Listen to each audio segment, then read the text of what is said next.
Tukio hili ni sehemu ya maelekezo ya Mheshimiwa Rais na maono alionayo kwa vijana wa Kitanzania, ambaye alielekeza katika hotuba zake na ikiwemo mahususi wakati anafungua bunge la 13.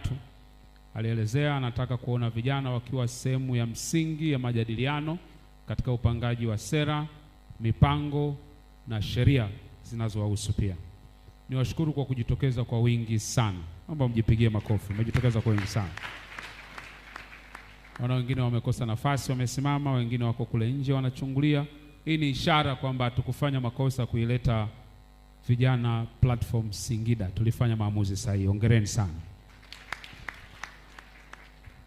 Ningependa kutumia nafasi hii kutoa historia fupi sana ya kuhusiana na vijana platform, ambao ni jukwaa rasmi iliyozinduliwa tarehe 10 Januari mwaka 2026 na nilizindua pale jijini Dar es Salaam. Na uzinduzi huo uliashiria kwamba ni mfumo mpya wa serikali wa kuwasikiliza, kuwahusisha, lakini pia kuwawezesha vijana wa Kitanzania katika masuala ya maendeleo, ajira, ujasiriamali, ubunifu, lakini pia kuwashirikisha katika maamuzi ya kiuongozi. Vijana platform ni jukwaa la kitaifa linalounganisha vijana kutoka makundi mbalimbali na maeneo mbalimbali, wakiwemo wanafunzi wa vyuo vikuu, vyuo vya kati, vijana wasafirishaji maana ya bodaboda na bajaji, wafanyabiashara ndogo ndogo kwa jina maarufu machinga, na vijana wengine waliopo katika jamii wanaojishughulisha na shughuli mbalimbali.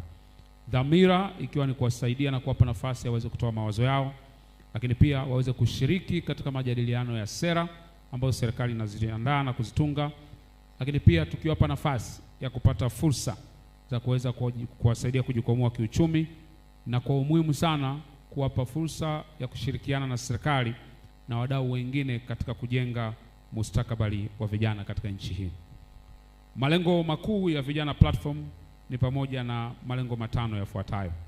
Ya kwanza kabisa ni kuimarisha ushiriki wa vijana katika maamuzi na mipango ya maendeleo ya taifa. Mheshimiwa Rais Daktari Samia Suluhu Hassan ameagiza na kuelekeza kwamba maamuzi yoyote yanayohusu nchi hii na mipango yoyote inayohusu nchi hii, vijana wawe sehemu ya katikati katika ushiriki wao. Na kwa kulithibitisha hilo, katika mpango wa miaka 5 ulioandaliwa na serikali, umezitaja rasilimali 10 muhimu za kuweza kufanikisha maendeleo ya taifa, na rasilimali mojawapo ambayo imetajwa ni vijana wa taifa hili.